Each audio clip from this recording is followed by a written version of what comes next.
sobre el impacto del uso de los estándares de interoperabilidad en los planes de digitalización de la salud en Chile.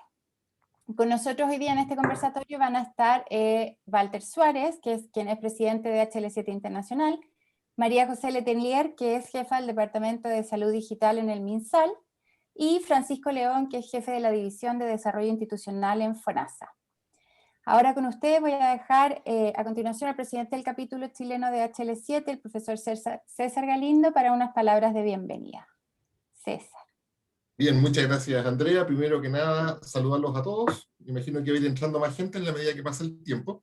Solamente para indicarles que nosotros como HL7 Chile hemos estado trabajando desde el directorio en reorganizar la forma como vamos a enfrentar este año ya y medio que nos está quedando.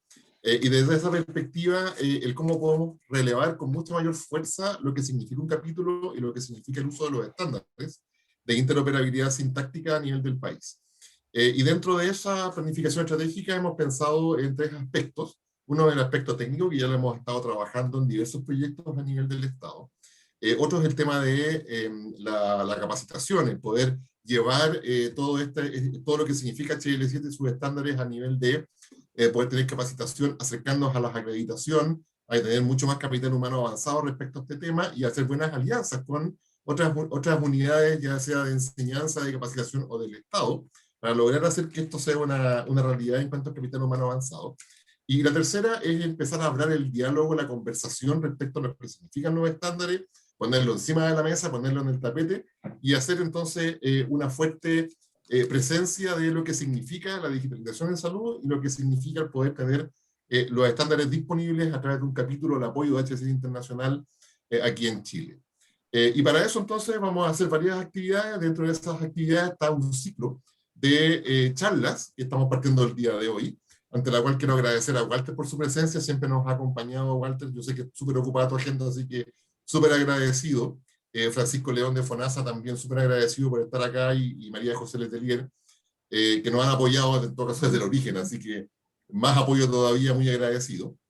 Y en estos ciclos vamos a estar conversando de varios temas, hoy día por lo menos de lo que significa la digitalización a nivel salud y los estándares, pero también vamos a estar viendo en los diferentes escenarios casos de éxito, casos de fracaso y un montón de elementos que van a ser bien entretenidos, que nos va a ayudar a posicionarnos mucho mejor en el concierto nacional y que todos hablemos finalmente de estándares de interoperabilidad. Así que agradeciendo a los panelistas, a Liliana y a Andrea y a Carla, demos inicio entonces a los ciclos. Muchas gracias. Perfecto, gracias César. Entonces a continuación vamos a escuchar las presentaciones de nuestros invitados del día de hoy. En el intertanto los invito a escribir en el chat las preguntas que tengan y comentarios para compartir al finalizar las tres presentaciones. Ahí podemos abrir la conversación y vamos a compartir dudas y visiones respecto a este tema, ¿cierto? Y bueno, Liliana Reyes nos va a estar acompañando y ella va a estar ordenando los comentarios y las preguntas. Liliana también es parte del directorio del capítulo, ella representa a las empresas de servicios de información en salud, y ahí nos va a ordenar un poco los comentarios. Entonces vamos a comenzar con nuestro invitado internacional. Primero el doctor Walter Suárez, quien es el presidente del... perdón que se me perdió mi minuto. El presidente del directorio de HL7 Internacional desde enero del 2020, y el doctor Suárez es médico, magíster en salud pública y es el director ejecutivo de políticas y estrategias de tecnologías de información en salud en Kaiser Permanente en Estados Unidos, en donde trabaja hace ya más de 12 años. Doctor, muchas gracias por estar aquí. Bueno, muchas gracias por la invitación. Primero quiero chequear que me están escuchando bien. Perfecto, y que pueden ver la presentación también. Voy a ponerla en formato de... A ver si podemos hacer. ¿Cómo se ve ahí? ¿Se ve bien? Perfecto. Bueno, muchas gracias de nuevo por la invitación. Es un placer para mí participar en este primer conversatorio de HL7 Chile. Como mencionaban, actualmente soy el presidente de HL7 Internacional. Yo soy originalmente de Colombia, soy un médico y trabajo para esta organización Kaiser Permanente, que es un sistema integral de salud en los Estados Unidos muy grande, muy complejo, con muchos hospitales, médicos, clínicas y con la aseguradora integrada al sistema. En la charla de hoy es el impacto del uso de los estándares de interoperabilidad en los planes de digitalización de la salud de un país como Chile. Pero antes de eso quería mencionar solo un par de cositas acerca de HL7 Internacional. HL7 es, desde luego, una de las organizaciones de desarrollo de estándares mundiales, tal vez más importantes en el área de salud. Lleva más de 40 años en existencia y progresivamente ha desarrollado estándares para integrar y mejorar el intercambio de información de diferentes sistemas dentro del ámbito de la salud, dentro de las organizaciones prestadoras de salud, proveedores de salud, aseguradoras y otros. El último estándar que desarrollamos, del cual hablaré un poco, es FHIR, HL7 FHIR, que es un estándar que utiliza las ventajas de las nuevas tecnologías de interfase de programación de aplicaciones o APIs. Y esto ha acelerado muchísimo el concepto de interoperabilidad y la realidad de acercarnos cada vez más a un sistema realmente 100% interoperable. Quería hablar rápidamente de, primero que todo, qué es la salud digital, luego hablar un poco de la transformación de la salud digital y el proceso que hemos ido llevando a nivel mundial realmente, y enfocarme luego en la parte de estándares y de interoperabilidad. Esta diapositiva resume muy rápidamente algunas de las definiciones que existen acerca de la salud digital. La OMS la define como el uso de tecnologías de información y de las comunicaciones en salud. Los Institutos Nacionales de Salud de Estados Unidos expande un poco eso, el uso de tecnologías de información para mejorar el acceso, la efectividad, la eficiencia, la equidad y la seguridad de los servicios. Y ya más detalles se añaden en otras definiciones. Realmente el concepto de salud digital pues no es nuevo, el término mismo ha sido usado un poco y antes tal vez se hablaba de otros conceptos como las TIC en salud, las tecnologías de información y comunicaciones en salud. En realidad los elementos nuevos que existen son más relacionados a los conceptos de digitalización de información y de uso de sistemas digitales para el intercambio de esta información y el consumo de la información, la recolección de esa información.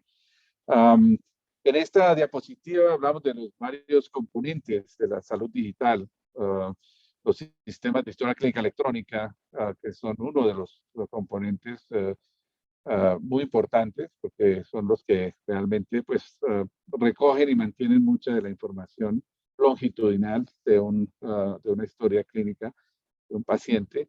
Hay todos los sistemas de información clínica y de salud pública coadyuvantes a la parte de la historia clínica electrónica, como los sistemas de LIS o de laboratorio, sistemas RIS o de radiología, los sistemas de salud pública, sistemas administrativos de las aseguradoras. Todos estos actores del ecosistema de salud pues tienen sus propios sistemas y toda esa información que cada uno recoge del otro y de los pacientes directamente y que intercambia, pues tiene que ser ejecutada en forma efectiva, esos intercambios de información. Y para eso es que realmente nos movemos en el área de estándares y de interoperabilidad. La telesalud y la telemedicina han un desarrollo muy rápido ha tenido durante esta pandemia. En algunos sitios pasamos de hacer 10% de servicios en telemedicina a hacer 90%, y esa es la experiencia nuestra que hemos tenido, y aunque se espera que en la medida en que vaya pasando la pandemia vamos a volver un poco a las consultas presenciales, ya a quedarse en un porcentaje muy alto de este concepto de la telesalud, la telemedicina, por la facilidad y realmente la conveniencia que le presta tanto al paciente como a los servicios de prestación información de salud. La M-Salud, la salud móvil, todos los servicios de salud que se desarrollan, se prestan a través del apoyo de dispositivos móviles, como teléfonos celulares inteligentes o sistemas de monitoreo remoto de pacientes. Es un componente muy grande a raíz también de la pandemia y la integración de los sistemas de telesalud.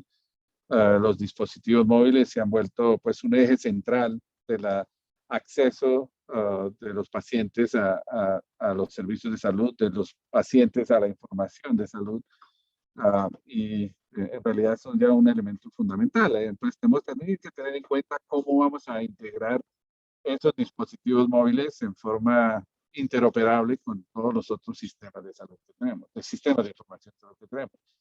La infraestructura de telecomunicaciones es otro elemento muy crítico, que tanto madurez tienen las redes de telecomunicaciones y hasta cuánto distancia llegan, la famosa última milla, y se alcanza a llegar con sistemas de telecomunicaciones de banda ancha para permitir un acceso electrónico mucho más eficiente a la información. La infraestructura, que es lo que llamamos todo lo que tiene que ver con el desarrollo, capacitación y adquisición de talento humano, que tenga las capacidades nuevas para manejar todos estos sistemas de salud digital, Big Data, analítica de datos, todos estos componentes. De todo esto, además, tenemos que tener en cuenta un marco de referencia de privacidad y seguridad de la información, muy crítico en todos los países, cómo se maneja la privacidad de la información en cada uno de los componentes o de los actores donde la información se recoge o se usa o se intercambia. Y se habla pues de los tres principios fundamentales de los sistemas de seguridad de información: la integridad, mantener la integridad de la información, mantener la disponibilidad de la información en forma segura, desde luego, y mantener la confidencialidad, la protección de esa información. Y por último, pues, el concepto de estandarización o estándares y la interoperabilidad, que son elementos pues, críticos para poder ejecutar todo lo que conlleva la salud digital. Bueno, hablando un poco ya de la transformación digital de la salud, esta es una gráfica extraída de un reporte muy reciente de la Organización Panamericana de la Salud, que identifica 8 elementos fundamentales en la transformación digital de la salud, y también relacionados con no solo la salud en general, sino los sistemas de salud y específicamente los sistemas de salud pública. Y voy a mencionarlos muy rápidamente. Tenemos el link y yo les mandaré estas diapositivas para que las puedan compartir con toda la audiencia y los participantes. Pero muy rápidamente, el número 1 es asegurar la conectividad universal en el sector salud, y el objetivo de esto es llegar al 2030 para tener esa conectividad universal con un nivel de conectividad muy poderoso de banda ancha suficiente para mover toda esta información. Número 2, crear en forma colaborativa y compartida bienes de salud pública digitales y lo que llamamos bienes regionales, que hablaré un poco más en la siguiente diapositiva, que van a ser, bueno, elementos críticos para que se compartan y se puedan utilizar a nivel de comunidades.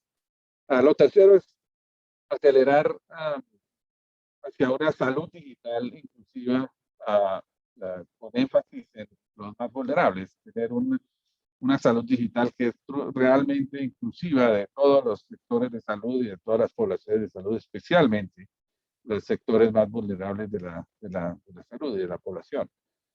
Número 4, implementar sistemas de información y salud digital interoperables, abiertos y sostenibles. 3 elementos fundamentales de todo sistema de información en la salud digital: que sean interoperables, sean abiertos y que sean sostenibles. Número 5, transversalizar los derechos humanos en todas las áreas de la transformación digital en la salud. Los derechos humanos vienen a ser el elemento fundamental para asegurarse de que esta transformación en la salud digital no está conllevando implicaciones negativas para ningún tipo de derecho humano. Número 6, participar en la cooperación mundial sobre inteligencia artificial y tecnologías emergentes. Aquí pues vamos a ver mucho desarrollo en el área de inteligencia artificial y el uso de machine learning y todas las nuevas tecnologías, el quantum computing y todos estos nuevos desarrollos que están influyendo significativamente la forma en que usamos información y que están siendo empoderados realmente por la capacidad digital que se tiene en el sector salud, o que se está cada vez teniendo más. Número 7, establecer mecanismos de confianza y seguridad de la información en este entorno de salud digital, de salud pública. De nuevo, aquí haciendo énfasis a la privacidad y la seguridad de la información. Y finalmente, número 8, diseñar la arquitectura de la salud pública en la era de la interoperabilidad en salud, de la dependencia digital. Realmente la salud pública viene a ser un componente crítico que interactúa con el resto de componentes, y lo hemos visto en esta pandemia, la importancia de tener sistemas de salud pública, de información de salud pública que sean maduros y que sean robustos para poder manejar toda la información que estamos recibiendo de todo lo que está evolucionando cómo está evolucionando esta pandemia. Esta diapositiva pues muestra un poco más en detalle, no voy a entrar aquí mucho más en detalle, solamente para mencionar, por ejemplo, esto de los bienes públicos digitales que permiten compartir y realmente fortalecer equitativamente a todas las comunidades y a todas las organizaciones y los países en general. Entonces es muy importante poder tener este tipo de bienes públicos digitales compartidos. Bueno, voy a pasar ahora a hablar un poco de la definición de interoperabilidad y los conceptos de interoperabilidad. Hay muchas definiciones, quizás la más, pero desde la más sencilla, que es de la IEEE, que es simplemente la capacidad de dos o más sistemas de información, de intercambiar una información y de utilizarla en el punto de recepción, sin la necesidad de intervención humana. Esa es la definición más sencilla de interoperabilidad. Ya en el centro, como ven, la definición de interoperabilidad desde el punto de vista de HL7 tiene 4 componentes. Interoperabilidad técnica, que son los protocolos técnicos para establecer la comunicación entre sistemas. La interoperabilidad sintáctica, la estructura y formato para transportar un paquete de datos. La interoperabilidad semántica, que es la estructura del contenido y las definiciones de todos estos datos que van en estos paquetes de información que se están transportando de un punto a otro. Y la interoperabilidad de procesos, que es la integración de los datos que son transferidos dentro del proceso de trabajo de la entidad que recibe esta información. Estas son las 4 componentes, digamos, los elementos básicos de una definición de interoperabilidad. Todos ellos son muy importantes y en algunos casos, algunos son más fáciles de lograr y otros son mucho más complejos. Estamos hablando ahorita de la complejidad de la interoperabilidad semántica, por ejemplo, por la cantidad de terminología y de vocabularios y codificaciones que se usan en salud. Este es una pequeña gráfica demuestra realmente la hoja de ruta que hemos seguido, la evolución que hemos seguido en el concepto de intercambio de información. En la parte izquierda, abajo, los elementos básicos de intercambio de información a través de documentos en papel, en máquinas de fax, ya moviéndonos a los fax, a las máquinas que eran inteligentes porque capturaban la información que venía electrónicamente y la podían incorporar en campos específicos en una base de datos. Y vamos progresivamente migrando a el siguiente nivel, o los siguientes niveles que ya son más intercambio electrónico de documentos, basados en documentos, moviendo un documento de punto A a un punto B. Y llegamos a los últimos desarrollos que ya se hablan pues y se están implementando, como los portales web o FHIR, que son, y APIs, que son realmente elementos que no requieren que se transporte información necesariamente, en el sentido de recibir una solicitud de una información y enviarla en forma secuencial en un paquete electrónico de información, sino ya teniendo la posibilidad de hacer un acceso directo, controlado y con las restricciones apropiadas de la información en su punto de origen, sin necesidad de transportar esa información a otro sitio y de ese otro sitio transportarla a otro sitio y crear copias y copias de la misma información. Lo importante es tener la información en su punto de origen y poder tener acceso a ella. Esa es un poco la evolución y ya pues estamos mucho más en estas últimas fases del intercambio de información basado en el acceso a la información a través de sistemas APIs y sistemas de HL7 Fire. Los principios de interoperabilidad, estos son ejemplos y algunos elementos críticos: la confidencialidad, la disponibilidad, la integridad, el intercambio, la oportunidad, básicamente la disposición permanente de los datos clínicos relevantes, la seguridad, la uniformidad y la veracidad. Todos estos son principios que guían los conceptos de interoperabilidad y que vale la pena tenerlos en cuenta cuando uno habla de estamos estableciendo una plataforma de interoperabilidad. Estos principios conllevan a poder crear una plataforma que realmente es robusta y que realmente llena todos estos requisitos, todos estos principios. Ya entrando dentro del tema de los estándares de interoperabilidad, bueno, ¿qué es un estándar? En este sentido, realmente la definición más sencilla es un documento técnico diseñado para ser utilizado como norma o directriz o definición. Digamos que es una forma consensuada y repetible de hacer un intercambio de información. Existen varios niveles de estándares de base o los estándares más básicos, especificaciones de interoperabilidad o guías de implementación y perfiles de integración. Son, digamos, como tres niveles: lo más básico, el más granular, las guías de implementación que combinan una serie de estándares básicos, y los perfiles de integración que combinan guías de implementación y estándares básicos a la vez. Una taxonomía que tenemos de cómo clasificar estándares técnicos en salud, pues es esta. Hay estándares de formato y estructura del mensaje y de documentos, estándares de contenido del mensaje, estándares de privacidad, seguridad y ciberseguridad, los estándares de transmisión para el intercambio de información, los estándares de servicios de interoperabilidad y otros estándares. Y aquí, pues, muy rápidamente voy a dar algunos ejemplos de estándares. Los estándares de transmisión, pues, son todos estos protocolos de transmisión y de transporte y de servicios web que tenemos. Los estándares de estructura y formato, pues, son los estándares que tenemos en HL7, en IHE, que es una entidad internacional que desarrolla perfiles de intercambio que combinan estándares como HL7 y otros. En el área administrativa, pues hay estándares para la afiliación de individuos en una aseguradora, para determinar la elegibilidad de servicios. Todos estos son transacciones electrónicas que se pueden ejecutar: la facturación electrónica de un servicio médico a un plan, a una aseguradora, todos estos componentes.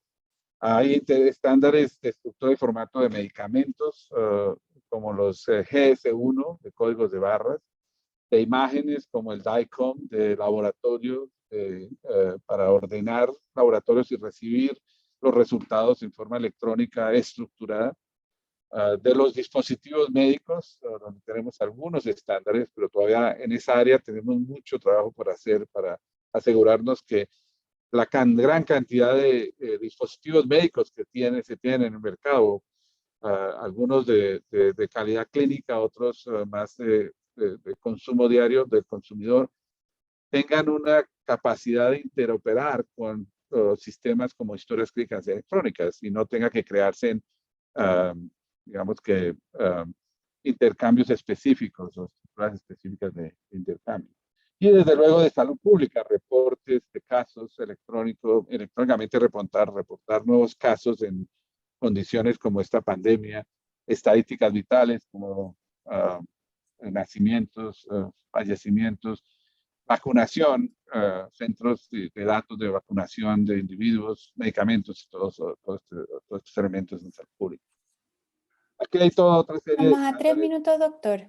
Gracias. Ya estoy en las últimas 2 diapositivas. Estándares de contenido, pues ahí hay varios ejemplos. Estándares de servicios de interoperabilidad, como por ejemplo los identificadores únicos, los localizadores de información de pacientes, los directorios de prestadores. Todos estos son estándares que son críticos para una plataforma de interoperabilidad para proveer servicios de interoperabilidad.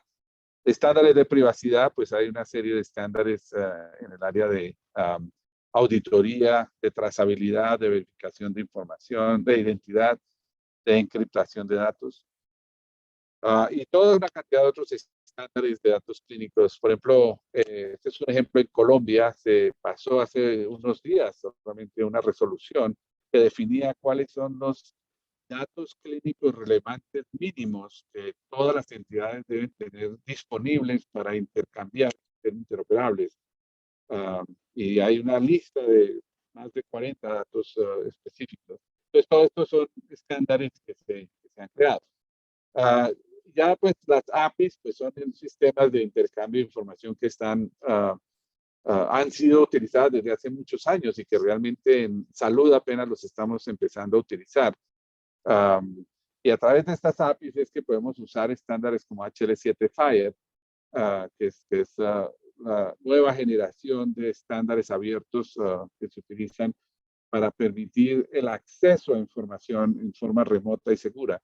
No necesitamos enviar una solicitud electrónica y esperar a que el sistema nos responda los datos que necesitamos en un paquete de información, sino ya podemos tener acceso a través de FHIR. Aquí algunos de los datos importantes de FHIR. Es un sistema, como mencionaba, abierto. Es realmente muy rápido en cuanto a su capacidad de desarrollo. Se toma horas en vez de días o semanas en establecer un intercambio de información a través de HL7 FHIR y los APIs. Entonces son muy eficientes y muy veloces. Hay muchas aplicaciones, por ejemplo, intercambio de proveedor a proveedor, intercambio de proveedor a consumidor, o de plan de salud a proveedor, o entre planes de salud. Todos estos intercambios con salud pública, todos estos intercambios ya se tiene una HL7 FHIR, una aplicación de HL7 FHIR para lograr. Y aquí hay un ejemplo de quienes están usando a nivel mundial HL7 FHIR y toda una serie de proyectos que se están implementando. Menciono el tercero, Gravity, que es un proyecto en los Estados Unidos para desarrollar una aplicación FHIR, una aplicación de FHIR, un estándar de FHIR para recoger información de los determinantes sociales de la salud, expandiéndose más allá de la tradicional recolección de información clínica y llegando a esta área de determinantes sociales de salud, la equidad en la salud y todos estos elementos nuevos que estamos integrando. Ya para resumir rápidamente, pues mencionar que la interoperabilidad en el sector salud ha pasado a ser un sueño realmente, a convertirse no solo en una realidad, sino en una necesidad obligatoria. La pandemia nos ha demostrado la importancia de utilizar estándares de interoperabilidad para el manejo de emergencias sanitarias a todo nivel realmente. Si no existe una verdadera interoperabilidad de información de salud de los pacientes, no va a fluir de forma eficiente, efectiva, completa, oportuna, veraz, entre todos los diferentes actores del sistema, y va a persistir entonces esta fragmentación, esta descontinuidad de servicios, esta ineficiencia un poco en los servicios. Y en ese sentido, pues los estándares juegan un rol primordial en poder conseguir esta interoperabilidad en salud. Y ya existe un conjunto muy amplio de estándares probados, sólidos, efectivos, que si realmente todos los actores de un sistema los utilizaran, se adaptaran y utilizaran, se lograría mucho más rápido este estado de interoperabilidad óptima que buscamos. El gobierno realmente de cada país realmente juega un rol muy importante en adopción y uso de estos estándares, tanto dentro de sus propios sistemas de salud, la salud pública, de los hospitales públicos, de todos los servicios de salud que ofrece el gobierno, como los en el sector privado, poder dirigir y direccionar esta adopción de estándares. Los proveedores de software y sistemas de información juegan también un papel crítico en esta función. Y realmente hay que establecer un marco normativo y jurídico para la implementación de estándares de interoperabilidad que van a impulsar y acelerar la adopción de estos usos de estos estándares, del uso de estos estándares en un país. Bueno, dejo aquí con pena por haber tomado un par de minutos extras, pero te devuelvo la palabra, Andrea. Muchas gracias por la oportunidad de nuevo. Está perfecto, doctor. Muchas gracias. Y vamos a pasar ahora a la ponencia de María José Letelier.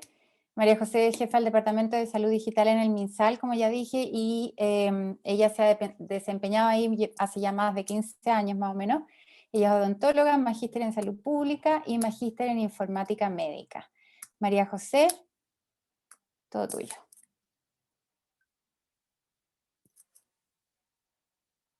Y... Estás muteada. Ahí sí. Sí. Sí, estoy estudiando el magíster, no, todavía no tengo el magíster, así que... Candidata. Sí, estudiando. Sí. Muy bien, dale. Gracias por la invitación. Yo creo que es un tema súper interesante, un tema que ha ido creciendo a la medida que ha ido avanzando la pandemia.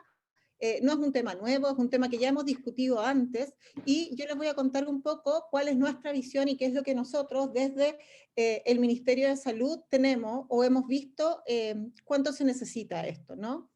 Primero, nosotros, la salud digital que hemos definido que necesitamos es una estrategia que va a ser centrada en las personas y que permite, con el sustento de las tecnologías de la información y comunicaciones, apoyar al sistema sanitario, tanto en sus procesos asistenciales como en la promoción y prevención, así como también en la generación y uso de información para la gestión y la elaboración de políticas públicas. Y esto va súper de la mano con lo que nos presentaba recién Walter, ¿cierto? O sea, claramente nosotros lo que se busca desde la salud digital en un término mucho más amplio es apoyar al sistema sanitario, y para eso tener la información es imprescindible, ¿sí?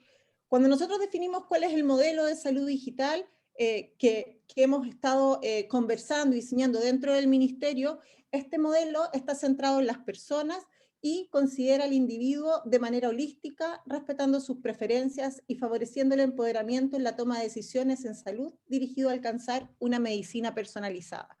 Y cuando lo miramos y lo analizamos, vemos a la persona al centro, pero claramente necesitamos una comunicación muy certera con ellos, necesitamos tener respeto, empatía, necesitamos que la persona se sienta acogida y que tenga una satisfacción del tipo de atención que le estamos entregando. Pero sobre todo lo que a ellos más les hace sentido tiene que ver con la continuidad del cuidado. Y cuando nosotros hablamos de la continuidad del cuidado, es necesario tener la información posible de compartirla entre los distintos niveles de atención y entre los distintos sistemas. Por eso es tan importante, y nosotros lo ponemos dentro de la segunda capa, la que ya no es tan en contacto con la persona, sino que es lo que nos da el soporte para poder hacer todas estas acciones iniciales, que tiene que ver con la escalabilidad, la seguridad, la equidad, la calidad, la replicabilidad y la integración, ¿no? Les podría hablar mucho rato de cada uno de los otros, pero aquí lo importante tiene que ver la integración y la disponibilidad de la información. Y eso hoy día nos hemos dado cuenta con la pandemia y con todo el avance que es necesario tener estándares o poder compartir la información de una forma más o menos estructurada para que los distintos sistemas los puedan ir leyendo, ¿sí? esto no es nuevo, no es algo que se nos haya ocurrido ahora o que nosotros digamos, no, recién estamos pensando. Ya en el 2011 se escribe el mapa de ruta, el plan estratégico en tecnologías de la información o e-salud dentro del Ministerio de Salud, y se incorporan también en las metas de los objetivos sanitarios para la década pasada, ¿sí? En ambos casos estábamos y hablamos de sistemas de información, de historias clínicas compartidas, etcétera, cosas que, vamos a ver, no se lograron a un 100%. Cuando nosotros mirábamos la visión del contexto del plan estratégico TIC que había en el mapa de ruta, hablábamos de que queríamos tener un bus de integración basado en estándares internacionales, lo que nos permitiera que los distintos sistemas que tenemos tanto en la atención terciaria como en la atención primaria y secundaria pudieran conversar y pudieran estar asociados a los distintos servicios, a los financiadores, al ISP, al MinSal, ¿sí? Que nosotros pudiéramos tener también acceso a los registros nacionales de información y que finalmente las personas, los usuarios, tuvieran acceso también a su información, ¿sí? Este es un sueño, imagínense, ya llevamos más de 10 años desde que se plantea y todavía parece que fuera algo nuevo, ¿no? Que es lo que debiéramos plantear para los próximos 10 años, ¿sí? En esa lógica, en los lineamientos que tenía el mapa de ruta nos decía que la integración de la información nos decía que la información se registrará una sola vez, en lo posible, en el lugar donde ocurre su acto asistencial y fluirá al interior del sistema público de salud.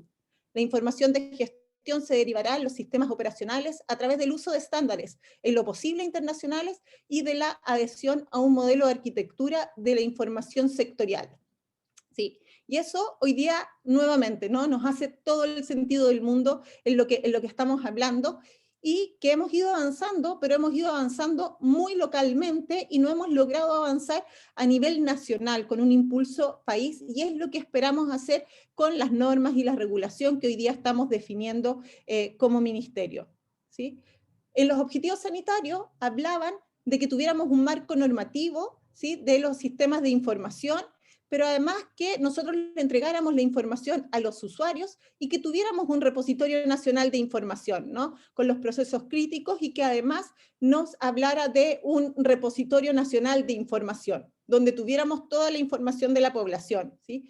Y eso tampoco son estándares que se hayan cumplido. Sí avanzamos, vamos a mirar que hemos logrado implementar el registro clínico electrónico. Un 58% de los niveles de atención, un 58% de los establecimientos cuenta con una implementación total de sus registros clínicos electrónicos, pero un 42% tiene algunas partes solamente de los registros clínicos implementados. Siempre tienen deficiencias, ¿no? Lo de admisión en general está implementado en todos los lugares, pero los registros clínicos en los pabellones o en el mundo hospitalario es mucho más precario. Como lo vemos aquí, el proceso ambulatorio está en un 90%, de acuerdo a los últimos análisis ya implementados, mientras que los procesos de urgencia solo un 81% y las hospitalizaciones en un 19%. Claramente, en el tema de las hospitalizaciones es donde más nos falta avanzar. Pero después de eso, que tengamos los distintos lugares o sistemas que puedan tener sus registros clínicos electrónicos ya definidos y ya implementados, es necesario que entre los niveles también empecemos a conversar y que logremos conversar a nivel de todo el país, ¿sí? Hemos visto que distintos servicios de salud han utilizado o han construido sus propias plataformas, sus propios registros clínicos para favorecer la integración entre los distintos sistemas, entre el nivel primario, secundario y terciario, ¿sí? Pero hay otros lugares donde tienen servicios comerciales que muchas veces cuesta mucho más que conversen, ¿no? O tiene un costo asociado mayor. Por eso es necesario que desde el nivel central se puedan definir estándares y normativas a través de las estrategias, por ejemplo, SIDRA, para que nosotros podamos contar con información actualizada y oportuna para la toma de decisiones. Cuando nosotros miramos qué es lo que pasó este último año, en general dentro del sector público, vemos cómo la telemedicina ya se instala desde hace tiempo, ¿no? El 2014 ya teníamos más de 24.000 consultas por telemedicina dentro del sector público, pero vemos cómo la telemedicina iba creciendo y se pega un tremendo salto en lo que es el año 2020, donde la mayor cantidad de atenciones son atenciones remotas por COVID, ¿sí? Entonces vemos cuál es la necesidad que tenía la gente o cuál es la importancia que le dio efectivamente a tener una atención a distancia. Cuando nosotros miramos las atenciones médicas de especialidad entre lo presencial y lo telemático, vemos de nuevo que el año 2020, si bien en global disminuyeron las atenciones de especialidad dentro del sector público, sí, la mayoría aumentó la cantidad de atenciones por telemedicina. Algunos lugares establecieron 100% sus atenciones vía telemática y lograron resolver así parte importante de su lista de espera. Cuando miramos qué es lo que pasó en Hospital Digital vemos que iba subiendo la cantidad de consultas que se hacían mes a mes y vemos una importante caída cuando inicia la pandemia. Esto tiene una lógica súper clara, en lo cual Hospital Digital se nutre de consultas que le hacen los médicos de atención primaria. Si los consultorios estaban cerrados, obviamente que no podían generar consultas, ¿sí? Hemos visto que últimamente se ha ido recuperando importantemente, pero cuando nosotros miramos la tasa, la relación que existe entre la cantidad de consultas que se hacían en atención primaria presencial versus las de telemedicina, es decir, qué porcentaje del total de consultas que tenía la atención primaria nos consultaba a nosotros, vemos que el año 2020 son mucho más la tasa, ¿no? Nos consultan mucho más en promedio los pacientes, o sea, los profesionales de la salud. Por lo tanto, ellos también, en la medida que no pueden mandar a sus pacientes a una consulta presencial, sí están dispuestos a consultar a un especialista a través de forma telemática para resolver los problemas que tienen nuestros pacientes. Nos falta mucho, ¿no? Nosotros los desafíos que hemos visualizado tienen que ver con algo que ustedes ya escuchábamos antes con la presentación de Walter, ¿no? La alfabetización digital de las personas, pero además la generación de competencias dentro de los profesionales es clave, ¿no? En Chile tenemos todavía un nivel incipiente de eso y es necesario que podamos avanzar. Necesitamos conocer las necesidades de la red asistencial para diseñar en conjunto qué es lo que ellos requieren y cómo podemos avanzar. Y necesitamos empezar a definir claramente los estándares de interoperabilidad e integración para que nosotros podamos avanzar en tener un repositorio único o tener una historia clínica compartida como se pensó ya desde el año 2011.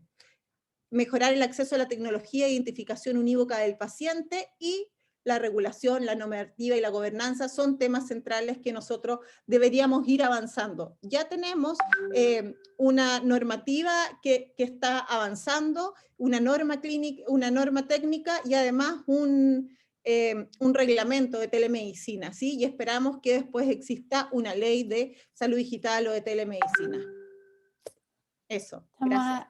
Perfecto. Bien. No alcanzaste a decirme, muy bien. No te alcancé a decir. Bien. Muchas gracias, María José, por tu presentación. Súper clara, súper buenos datos ahí. A continuación, entonces, vamos a escuchar a Francisco León. Francisco es jefe de División de Desarrollo Institucional en FONASA desde marzo del 2018. Él es ingeniero civil industrial, magíster en Dirección y Gestión de Servicios de Salud. Francisco, todo tuyo. Hola a todos y gracias por su tiempo. Voy a mostrar una presentación. ¿La ven? ¿La están viendo o no? Todavía no. Todavía no. Ustedes me dicen. ¿La ven o no? No, no todavía. La tecnología, ¿eh? Falta estándar. Voy a tratar de nuevo, perdón. Compartir. ¿Y ahora la están viendo? Ahí está apareciendo. ¿La están viendo o no? Sí, ahora sí. Ya, y a ver, voy a ver si la puedo poner completa. ¿Y completa la ven? Ahí sí, perfecto. Ya, yo antes de partir hablando de la importancia del estándar, yo creo que voy a partir diciendo por qué es importante en el sistema de salud y en particular Chile tener estándares. Yo creo que eso es básico, ¿ya? Y quiero partir hablando qué es lo que está pasando en la salud en general. Chile, en los últimos 100 años, en los últimos 100 años, de una esperanza de vida cerca de los 32, pasó a tener una esperanza de vida nacer de 80 años. Y eso, muy pocos países en el mundo lo han hecho, ¿ya? Y hay PIC supermercados que tienen su explicación. En el año 20, alrededor del año 25, Chile es el segundo país que copia el modelo inglés y empieza a generar los servicios nacionales de salud y se genera el sistema de salud chileno y se crea bajo el espíritu de un estado de bienestar. Antes de eso estaba todo a la mano de Dios y asociado a la caridad. Entonces se genera un sistema basado en estado de bienestar, se copia el modelo inglés, que logró que en cerca de 50 años la esperanza de vida de 30 y tanto pasó cerca a los 65 años. Después viene el golpe militar, la dictadura, cambia el sistema y genera el sistema actual del sistema de salud chileno. ¿Y qué es lo que se produce?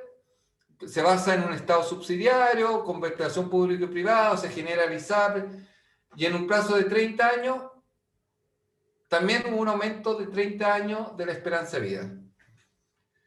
Después la otra gran reforma que viene es el auge, el 2005, donde se mantiene la estructura actual del sistema, pero se da garantía explícita de salud, de calidad, de oportunidad, y ha mejorado. Entonces, si se fijan, el sistema como está, ya no está teniendo, porque la esperanza de vida el ser humano vive 100 años, 120, y uno empieza a restarle, me lo dijo un médico. Uno fuma y le va retando, entonces ya estamos llegando como a lo máximo. El problema es cómo vamos a vivir con mejor calidad, porque si corregimos con indicador, con autovalencia al adulto mayor, los chilenos vivimos mal, pero vivimos más, pero vivimos muy mal. Después, ¿qué es lo que ha pasado? Porque me dicen, lo que pasa en Chile faltan recursos. Y digo, a ver, veámoslo. En los últimos 10 años, el salud, de ser el tercer presupuesto ministerial más grande, pasó a ser el segundo. El 21% del presupuesto de la nación se está gastando en salud. Pero eso no es todo. Si analizamos el presupuesto de salud y lo comparamos con el PIB y el presupuesto nacional, el presupuesto de salud ha crecido en esos mismos 10 años 1,8 veces el presupuesto. Si el presupuesto era 150, ahora es 200, casi el doble el presupuesto de salud. Pero si lo comparamos con el PIB, ha crecido cerca de 3,4 veces lo que ha crecido el PIB. ¿Qué es lo que ha logrado? Que de gasto estatal de 3,2 a 4,6, la media de la OCDE es un 6%, en gasto total de salud ya estamos cerca del 8,4, la media de la OCDE es el 8,1, entonces el gasto en salud en Chile por el nivel del PIB está dentro de los estándares normales, entonces ahora lo que se espera es que el gasto fiscal suba. Pero yo me pregunto, ¿tenemos que seguir haciendo las cosas de la misma forma? Porque ¿qué es lo que ha pasado? No ha sido un tema de recursos nomás, porque le hemos metido más recursos que nunca en la historia en la salud de Chile. ¿Y qué es lo que ha pasado? Esto. La primera causa de manifestación en el 8 de octubre era la salud.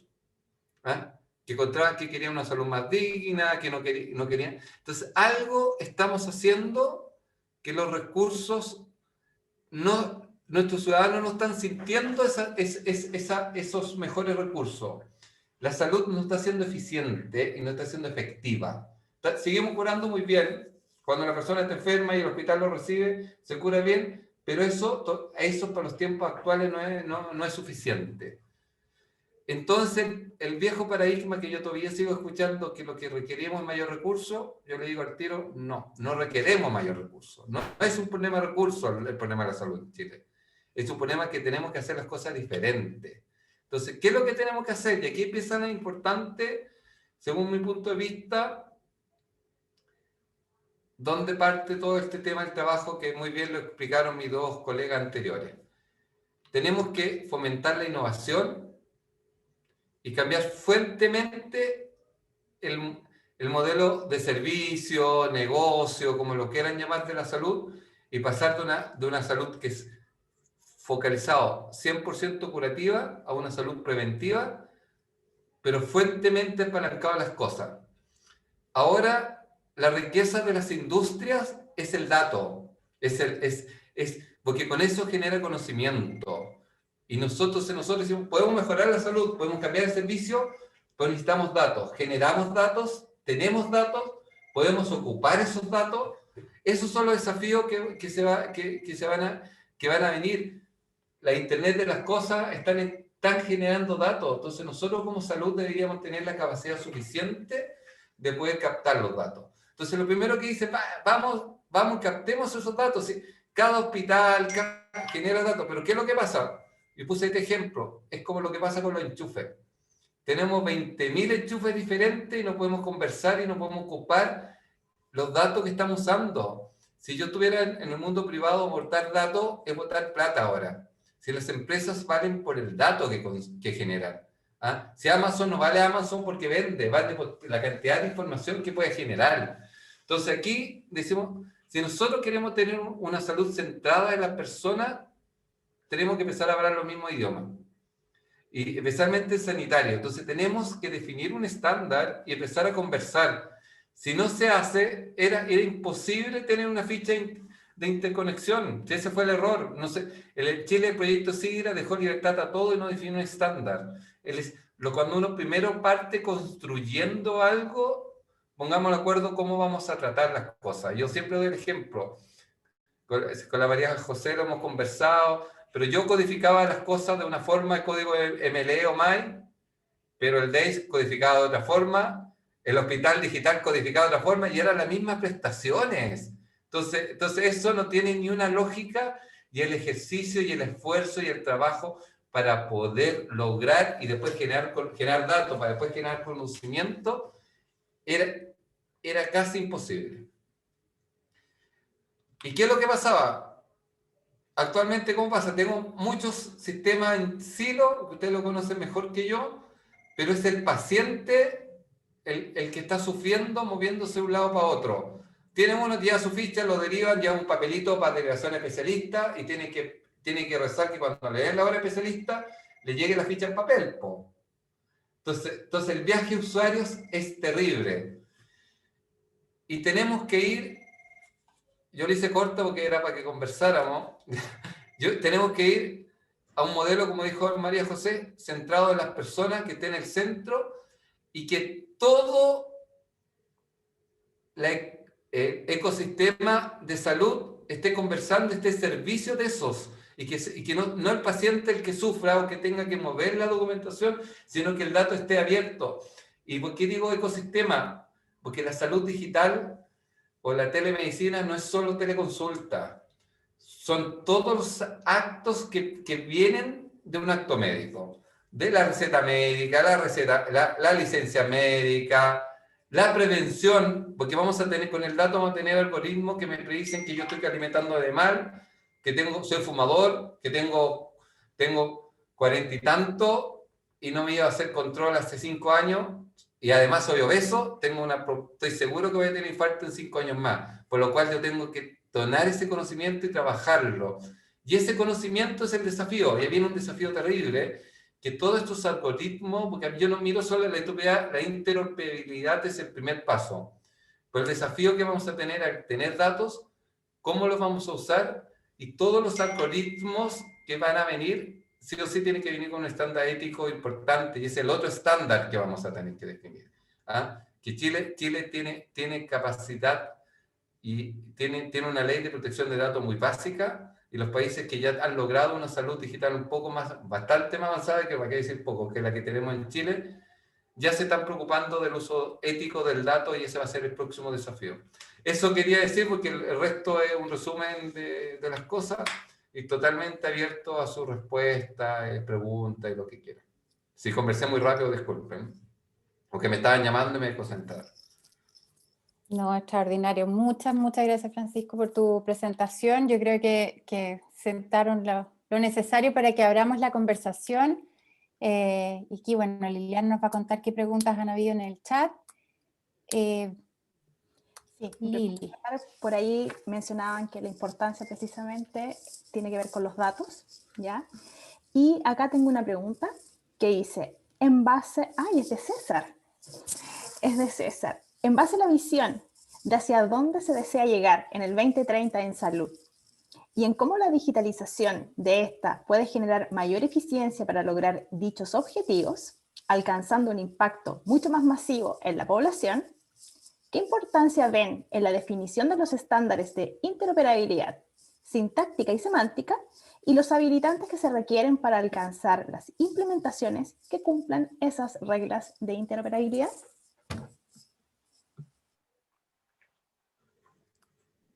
Qué simpático, César. ¿La María José parte o quién parte? Yo no tengo muy Porque no es una pregunta encerrona, no es una encerrona, para nada. Pero... Yo digo. Casi no. ¿Quién quiere partir? ¿Quién parte, María José? ¿Tú o yo? Parte tú nomás. Ya. Yo creo que son básicos, pero aquí de nuevo a veces lo confundimos, especialmente los técnicos. Yo voy a ser muy repetitivo en esto. Yo creo que la interoperabilidad, los estándares y todas las otras, la semántica y todas las otras cosas que nombró César, es el cómo para lograr un qué. Yo creo que eso hay que tenerlo bien, bien, bien claro.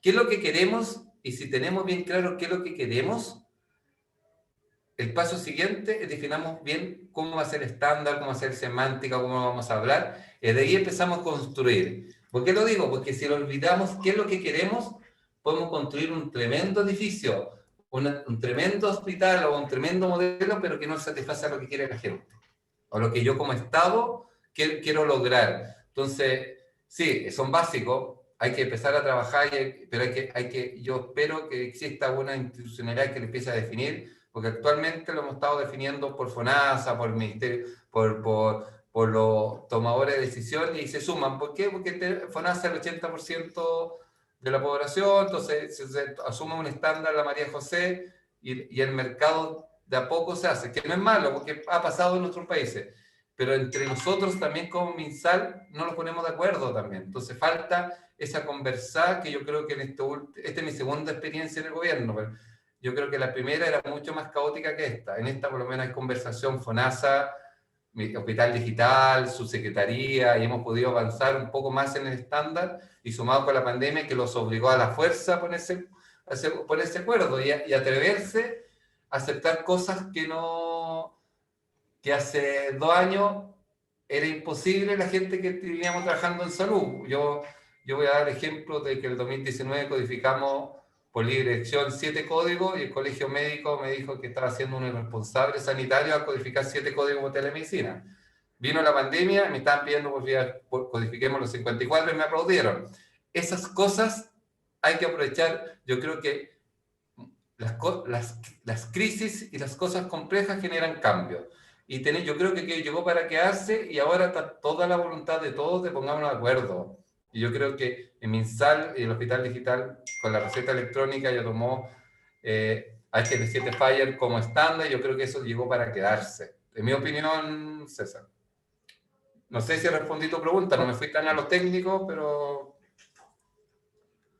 Sí, yo para complementar, Francisco, tiene que ver básicamente con muchas cosas semejantes. O sea, necesitamos definir los estándares de interoperabilidad. Sí, no podemos dejar que esto se regule solamente por el mercado, sino que tenemos que dar pautas para que sea mucho más fácil y no sea solo de acuerdo a lo que yo conozco, lo que yo sé, lo que me es más fácil, ¿sí? Pero concuerdo 100% en lo que dice Francisco, que es una forma para lograr el fin último, ¿no? El fin último tiene que ver con una atención centrada en las personas, donde la persona no tenga que ir con todos sus documentos de lugar en lugar, y también es un ahorro para el Estado para no repetir los exámenes, para no repetir las consultas, etc. Entonces eso es súper importante. Sorry, Walter, que te interrumpí. Ya.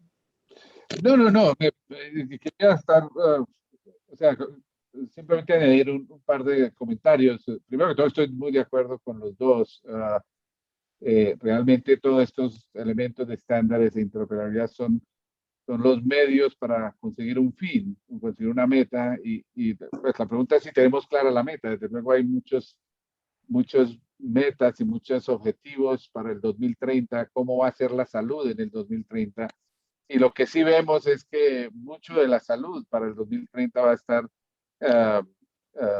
a estar centrada, desde luego, en el paciente, pero va a utilizar muchísimo de la tecnología que va a haber para ese momento. Para hoy tenemos una serie de tecnologías, para el 2030 seguramente tendremos toda una nueva serie de tecnologías más avanzadas, todas estas áreas de inteligencia artificial, de quantum computing, de todos estos elementos que van a llevar a que la forma en que tenemos acceso a la salud, en que logramos controlar los costos de la salud y mantener la calidad de la salud, van a ser muy diferentes seguramente a lo que estamos haciendo hoy. Las mediciones que hagamos de la calidad, del acceso, del costo de la salud van a ser seguramente mucho más avanzadas. Y pues desde luego también estoy muy de acuerdo en que es muy importante para establecer esa hoja de ruta que vamos a llevar hacia el 2030, establecer una serie de estándares de interoperabilidad, definirlos a nivel de política nacional. En los Estados Unidos eso fue lo que se hizo ya, y cada año se están actualizando, y en la medida en que van avanzando los desarrollos de estos estándares, se van incorporando dentro de estas políticas nacionales, estas regulaciones que guían, digámoslo así, tanto el sector público como el sector privado. En realidad en los Estados Unidos el efecto de la adopción de estándares es en ambos sectores, en el sector público y en el sector privado. Y uno de los elementos más interesantes que hubo acá, que en realidad realmente no creo que haya otros países que lo hayan adoptado, es la certificación de sistemas de historia clínica electrónica y de otros sistemas de tecnologías de información en salud, de que sus productos son compatibles con los estándares, o que son capaces de utilizar los estándares que se han adoptado a nivel de política nacional. Todo esto conlleva que sí, en realidad los estándares y la adopción de esos estándares son elementos fundamentales para esta hoja de ruta que nos va a llevar a la salud en el 2030. Muy bien, muchas gracias, doctor. Vamos a darle la palabra a Mai Tomalí. Bienvenida, Mai. Hola, muy buenas tardes. Muchas gracias por la convocatoria, muchas gracias por las presentaciones. María José, Francisco, Walter. Yo quiero hacer una pregunta porque hace un par de semanas atrás, a propósito de la importancia que el paciente tenga toda su información, desde mi punto de vista, la atención es centrada en el paciente cuando el paciente puede manejar toda su información. O sea, hay un elemento fundamental y que lo acompañe en todo su proceso asistencial, ¿no es cierto? Como muy bien describió María José, y eso me parece fantástico.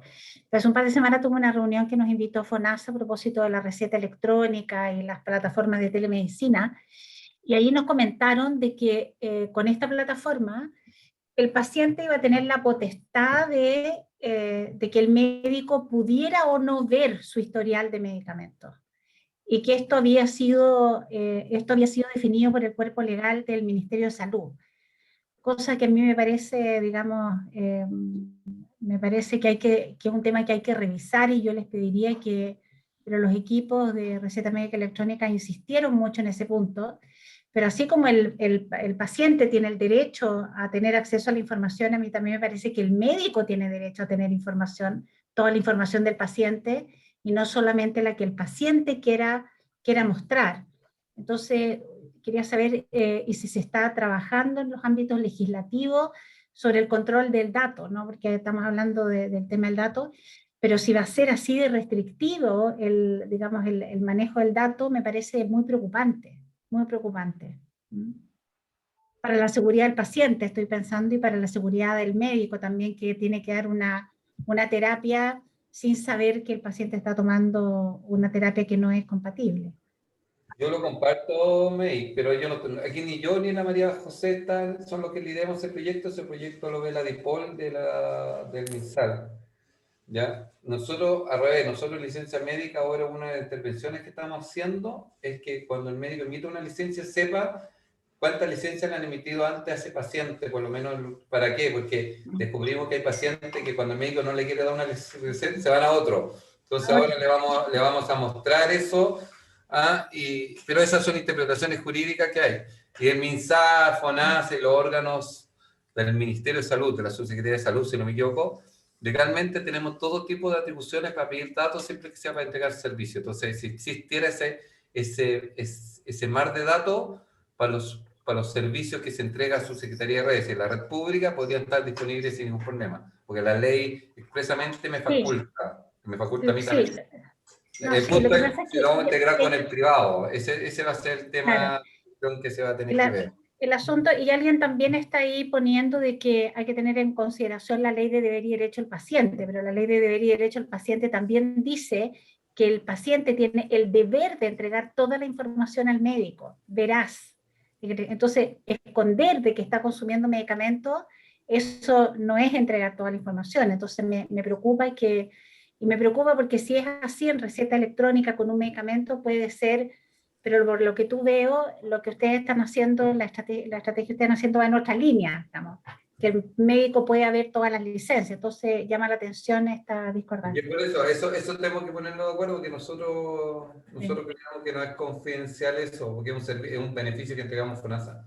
Pero vuelve a la discusión, son discusión jurídica que vamos a tener que tener en su minuto cuando existe una ley general, cuando se saque. Y ahí va a estar esa discusión. Actualmente no existen leyes, solo son interpretaciones del área jurídica cada una de las partes. La única ley que existe, es la ley de derechos y deberes de los pacientes, donde ahí dice efectivamente que el paciente puede definir qué cosas, qué diagnósticos y qué fármacos va a poder ver o no ver el médico. Y está bien, o sea, ahí sí lo dice la ley de derechos y deberes. Bueno, pero revisémoslo más, pero de verdad que amparado en eso es que los departamentos jurídicos han definido esto, ¿no? Han definido de que es el paciente quien va a definir qué datos pueden ser compartidos y qué datos no. Ahí solamente un comentario. No, yo creo que hay una interpretación ahí, porque, bueno, pero no es el momento para la discusión, pero yo creo que hay que revisarlo, María José, porque el médico puede cometer un error médico grave si no tiene toda la información clínica del paciente. Una cosa es compartirlo con la ISAPRE, con otros, digamos, pero, o sea, que se va a hacer cargo de su salud, complejo, muy complejo. Eso es un tema, yo creo que absolutamente ahí, más que revisarlo nosotros, hay que revisarlo en general para cambiarlo, porque hoy día, por ejemplo, en Estados Unidos, y ahí el doctor Suárez me puede ayudar, hay un gran debate de que hay cierta información que el paciente no debe acceder por el propio bien del paciente, y eso en nuestra ley no está en ninguna parte estipulado, al contrario, se le da mucha potestad al paciente de decidir qué información va a compartir. Sin embargo, en la legislación en Estados Unidos han tenido que poner o legislar acerca de, por ejemplo, en salud mental, hay información que es en la mejor beneficio del paciente, que el paciente no directamente la conozca, pero que sí pueda ser intercambiada entre prestadores. Eso era solo un comentario, no sé. Muy de acuerdo, muy rápidamente, sí, en Estados Unidos la ley da una serie de derechos. Hay una ley específica de la protección de datos de la salud que le da derechos a los pacientes para tener acceso a su información, para solicitar acceso a su información, pero también le da el derecho al médico de utilizar su juicio profesional para, en ciertos casos, restringir el acceso si existen riesgos tanto para el paciente por el tipo de información como para otras personas. Si el paciente accesa a esa información y la utiliza o a través de esa información toma acción contra otras personas, hay ciertos riesgos que el médico tiene la habilidad de manejar. Pero este debate que están teniendo ustedes también lo estamos teniendo aquí en los Estados Unidos. ¿Puede un paciente restringir el acceso de cierta información clínica a ciertos proveedores? Por ejemplo, aquí el ejemplo se da por qué el optómetra o el oftalmólogo tiene que saber de mi condición que tengo infección HIV, por ejemplo, o que tengo ciertas características o condiciones de enfermedades comunicables. Aquí existe mucho debate acerca de eso, pero en realidad todo se ha mantenido en el sentido de que el médico debe tener acceso a toda la información que necesita para poder tener un manejo más holístico del paciente y evitar precisamente, como me comentaban antes, el riesgo de que el médico vaya a cometer un error y prescriba un medicamento que no debería haberlo prescrito porque ese paciente tenía otro medicamento que va a interactuar en contra de eso. O así como medicamentos, pues desde luego prescriba otros procedimientos sin saber que ese paciente tiene ciertas características porque el paciente no quiso que esas características fueran compartidas con ese médico. Entonces hay mucho debate, pero todavía tenemos digamos que la posición en cuanto a la política nacional de que el médico pues tiene ciertas habilidades para utilizar su juicio profesional para permitir o no cierto acceso a información. Super. Lili. Sí, tengo acá algunas preguntas en el chat. Acá viene una bien técnica, así que atentos ahí los que están más cerca del ámbito técnico. Guillermo nos pregunta, ¿acaso se ha evaluado un modelo de interoperabilidad distribuida, dado que contamos con interoperabilidad semántica? Ya, acá nos menciona un modelo como el que está en Estonia, y lo que él menciona es, ¿acaso de esta manera podría existir un organismo central que tenga un directorio de donde esté la información y donde las distintas partes tienen dominio sobre sus responsabilidades? No sé quién puede Se ha pensado todos los modelos que ustedes se puedan imaginar, ¿no? Se ha pensado en un repositorio nacional donde esté toda la información. Se ha pensado también en un modelo distribuido donde estén cada uno de los establecimientos, que era un poco lo que planteaba HCC, ¿no? Historia Clínica Compartida planteaba eso, o sea, que estaba en el lugar de origen y se iba a consultar a eso. También era parte de lo que se planteaba hacer. Todavía no está definido 100% cuál es la mejor opción para lo que deberíamos utilizar, pero todas las distintas versiones se han analizado con los pros y los contras, ¿no? Yo creo que algo distribuido es súper correcto o adecuado para realidades tan disímiles como las que tiene Chile y para no tener que concentrar todo en un solo lugar. Gracias. No sé si... Sí. Acá tengo otra pregunta también de Renato. Bienvenido, Renato. Y acá nos menciona que, hablando de la salud privada, como el sector más díscolo, ¿cómo alineamos los incentivos para que vayamos hacia estándares e interoperabilidad, considerando que el costo del sector quizá tiene aún más impacto en el gasto total? Ya, que yo creo que aquí el modelo chileno de salud siempre se ha alineado en función de los financiadores. Si FONASA se alinea a un estándar, los prestadores se van a alinear todo al estándar. ¿Sí? Así de sencillo, así ha sido en toda la historia de que existe FONASA en estos 42 años. ¿Ya? Y el ejemplo más claro es los GRD. Nosotros empezamos a pagar por GRD y todos los prestadores privados, o la gran mayoría, compraron la licencia y lo están vendiendo ahora vía GRD. Entonces, es empezar a exigirle ciertos estándares de interoperabilidad y retomar proyectos que nosotros teníamos votado, que trabajamos con César. La trabajamos, dijo la mosca, pero yo no estaba.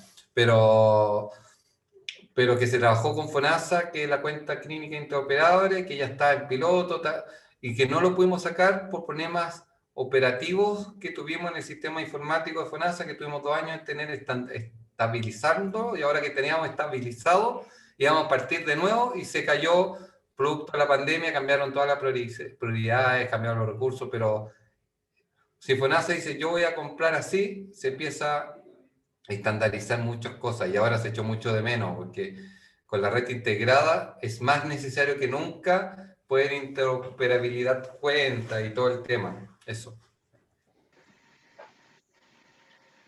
Perfecto. Eso quería escuchar, Francisco. Sí, acá Gracias, Francisco. tenemos De otra nada, pregunta de Leonardo. Erwin, y dice acá, ¿cómo podríamos alinearnos desde el MinSal? Cada establecimiento autogestionado hace su esfuerzo por integrarse, lo mismo cada servicio de salud, pero no aprovechamos esos mismos desarrollos para no rehacer la rueda.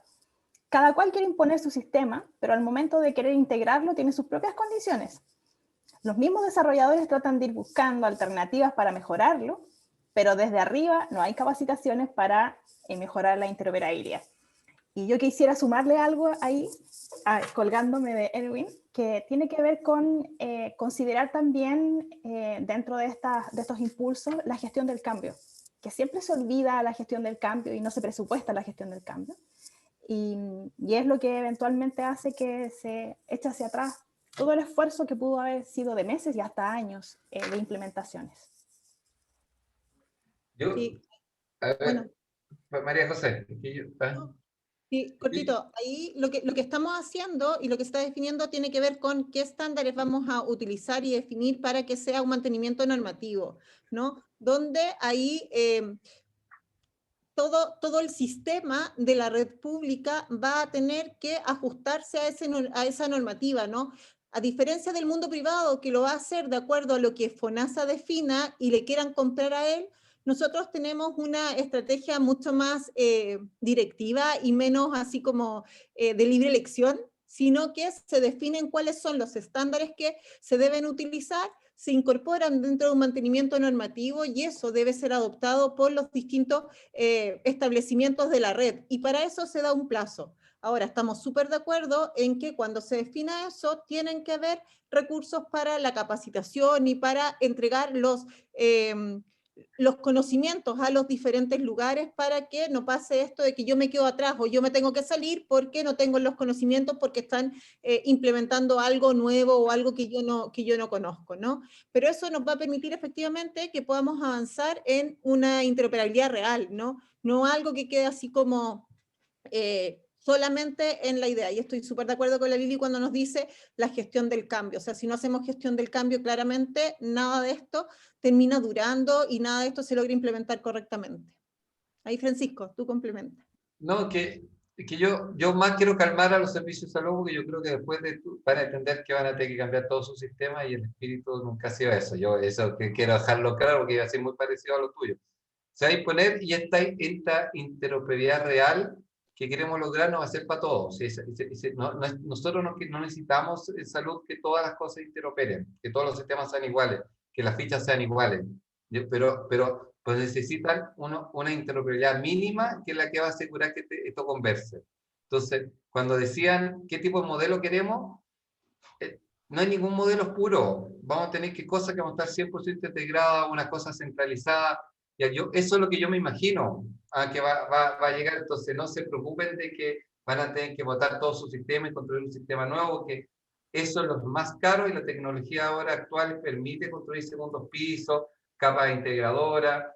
Siempre cuando me tocan esto en diferentes industrias, yo doy el ejemplo del Banco Estado. El Banco Estado, su core de negocio, uno de los cores más importantes de negocio que tiene son los créditos hipotecarios. Tienen un sistema del año 80 que nunca se han querido cambiar porque las reglas de negocio lo tienen escondida en el código de programación y no se atreven a perderla.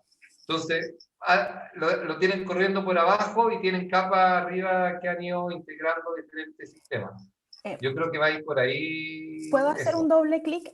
Porque si bien ambos respondieron acerca de cómo serían los lineamientos, entiendo de la pregunta que hacía acá Erwin, que tiene que ver con otro dolor que está relacionado a la colaboración, en donde de pronto hay desarrollos propios quizás de cada servicio y otro servicio hace otro desarrollo y cómo lo que él plantea también dentro de la pregunta es cómo aprovechar estos conocimientos que se están generando en cada institución para que la otra institución no tenga que partir desde cero o tenga una base o utilice lo mismo y lo compartan. Entonces, me da la sensación de que hacia allá iba la segunda parte de su pregunta. Entonces, ahí les pregunto si es que esos desarrollos, por ejemplo, ustedes tienen forma de dar visibilidad de lo que tienen para que las otras instituciones no tengan que inventar la rueda o complicarse con cosas que otros equipos ya resolvieron.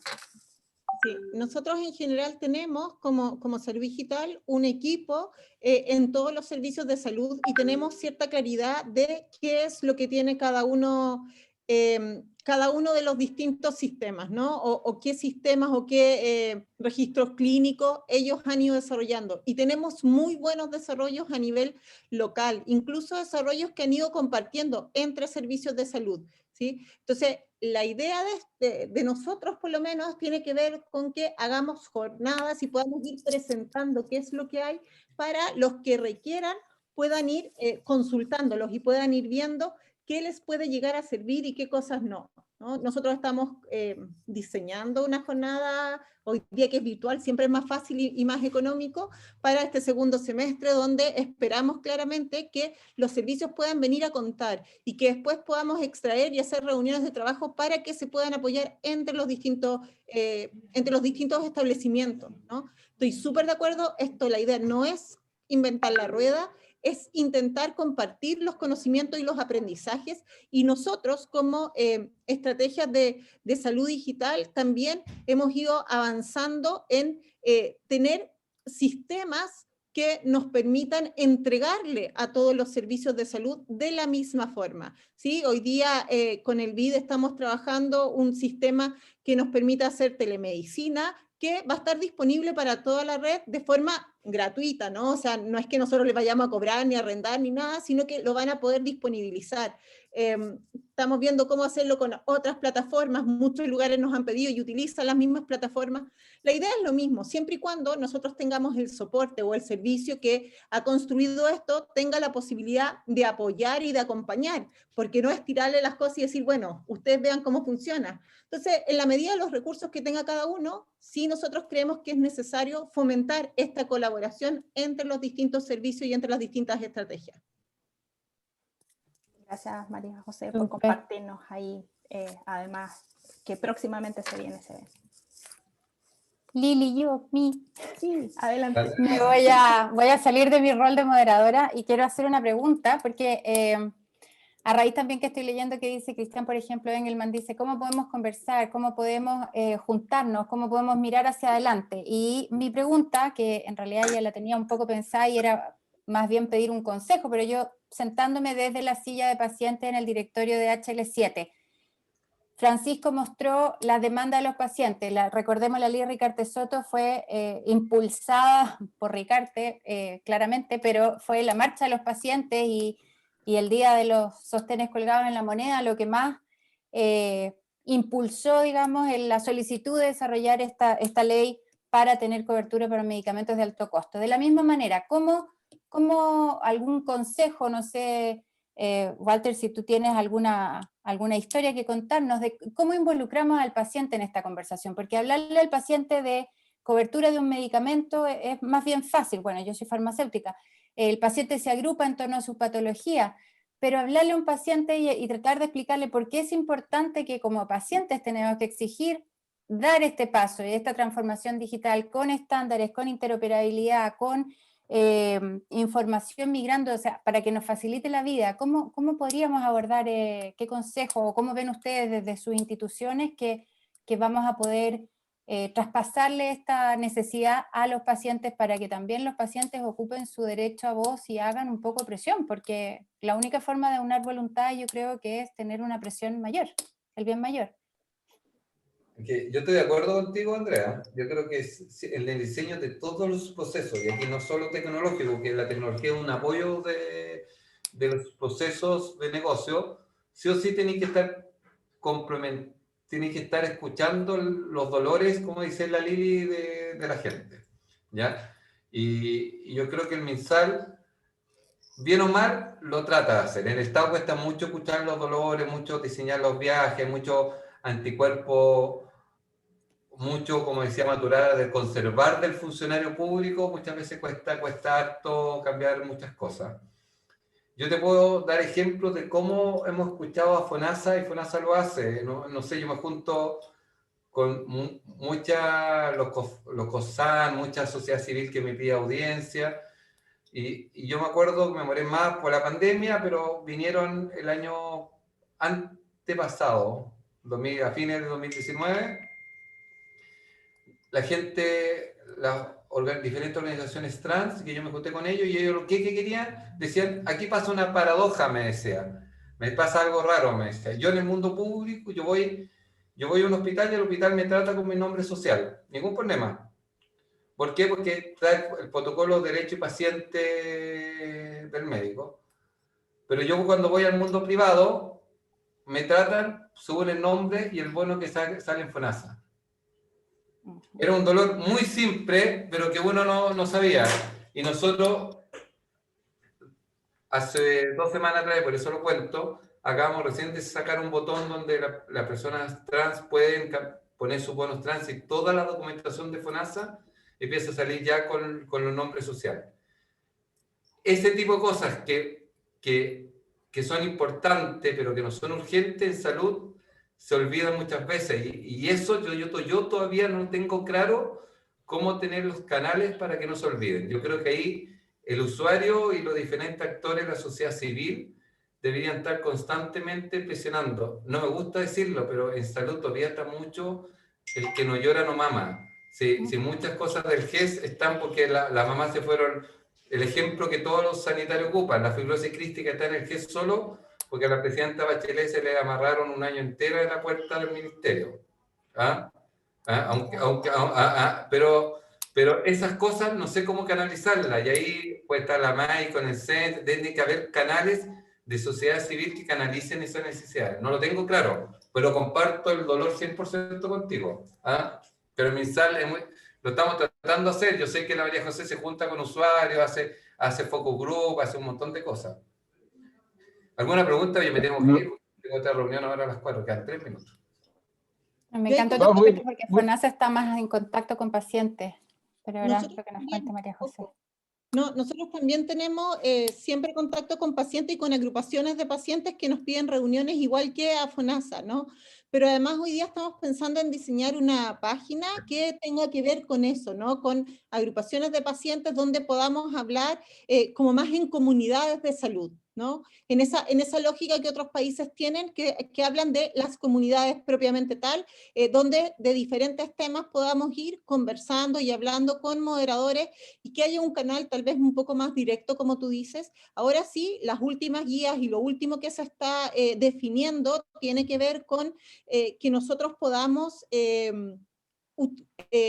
tener a los pacientes sentados en la mesa, ¿no? O sea, hoy día las definiciones, muchas de ellas tienen que ver con decisiones y definiciones que los pacientes han priorizado y han definido que son las más importantes, no solamente ya desde el mundo técnico, que están diciendo, sí, esto es lo principal y esto es lo que tiene más, no sé, Avisa o nosotros hoy día sí escuchamos mucho cuáles son los dolores de los pacientes. Ahora también hay que tener súper en cuenta que los recursos son limitados, que en salud las necesidades son múltiples y que no siempre el Estado va a poder hacerlo, pero que a largo plazo la idea es que sí podamos irlo complementando.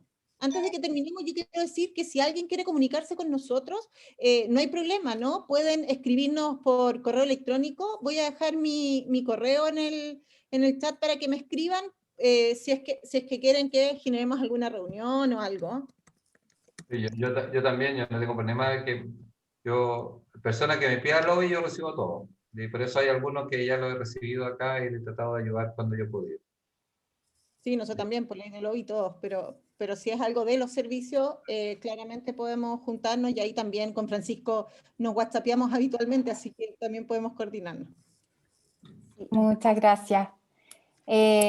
Francisco, te despedimos porque sé que te tienes que retirar a una reunión. Ahora tengo una reunión, Michal, me equivoqué el correo, no lo mandé al todo, pero se lo mandan, flevan@fonasa.cl para que lo tengan. Si quieren la presentación, me dicen y se la mando al César y el César la reparte. Muchísimas gracias. Me gustaba quedarme más, pero ya me están llamando. Los vemos, No te preocupes, chao. Doctor Suárez, no sé si quiere aportar algo a la respuesta. Sí, no, muy rápidamente también mencionar que hay diferentes métodos que hemos utilizado, y ya hablando no como HL7, sino como, bueno, tanto como HL7 como Kaiser Permanente, este plan de salud que tiene 13 millones de afiliados. Utilizamos, por un lado, focus groups, como mencionaba Francisco, grupos de enfoque para evaluar con pacientes. Utilizamos encuestas, utilizamos las redes sociales y grupos de interés común de pacientes que tienen condiciones específicas. Y escuchamos mucho también aquí en los Estados Unidos hay muchos representantes de grupos que realmente representan a los pacientes en sí, y que ellos mismos tienen sus grupos grandes de discusión formados solo por pacientes. Entonces, a través de esos mecanismos tenemos acceso a perspectivas y a comentarios y a información directamente de los pacientes. Todos esos mecanismos los utilizamos para recibir información directa del paciente y poder realmente llenar las necesidades del paciente. Como organización, nuestro principio fundamental es buscar llenar de la mejor manera las necesidades, tanto médicas como sociales y de otras necesidades de nuestros pacientes y nuestros afiliados. Perfecto. Yo siempre me he preguntado si los pacientes, o sea, yo sé que en Estados Unidos uno espera, lo mínimo que espera hoy día es ver MyChart y poder acceder a su información, ¿cierto? Pero si los pacientes entienden que para lograr eso necesitábamos interoperabilidad, o esta palabra tan fancy, porque yo creo que hoy día le preguntamos a la mitad de los chilenos qué entiende por hospital digital y cada uno entiende algo distinto. Entonces, era también un poco por ahí mi comentario. El trabajo que nos toca hacer a nosotros desde ¿Les puedo contar algo? ¿Les puedo contar un minutito? Nosotros estamos partiendo unos conversatorios con asociaciones de pacientes. Deberíamos sumar, Andrea, porque nuestro interés desde SENS hacer un decálogo de los derechos y de los deberes de los pacientes en la salud digital, que hicimos una prepropuesta y ahora la vamos a empezar a trabajar con las asociaciones de pacientes para que salga algo desde ahí en el fondo. Y cada uno de estos deberes y derechos termina en una necesidad en términos de... Así que te voy a convocar. Nuestra primera, nos ha costado juntarnos por razones, bueno, no voy a decir por qué, pero nuestra primera reunión va a ser la próxima semana. Andrea, ¿te interesaría estar con nosotros? Sí, por favor, feliz, porque ahora nos toca hacer la bajada a pacientes de todas maneras. Muchísimas gracias a todos por su tiempo, por la dedicación. Sé que es difícil el horario porque justo en Chile es hora de post-almuerzo, así que gracias por estar acá presentes. Walter, un gusto conocerte al fin. Gracias por hacerte el tiempo de acompañarnos. Bueno, Francisco ya no está. María José, también un gusto, y gracias también por compartirnos la información valiosa para poder entender en qué situación estamos y hacia dónde queremos ir. César, también hay un gusto, y Andrea igual. Así que esperamos que estén atentos a las redes sociales, chicos, porque el próximo mes tenemos otro conversatorio en donde vamos a ver casos de éxito y también aquellos que no son de éxito, ¿ya? De los cuales más vamos a aprender. Tengan buena tarde. Muchísimas gracias. Que estén muy bien. Gracias. Chao, chao. Chao, chao. Adiós.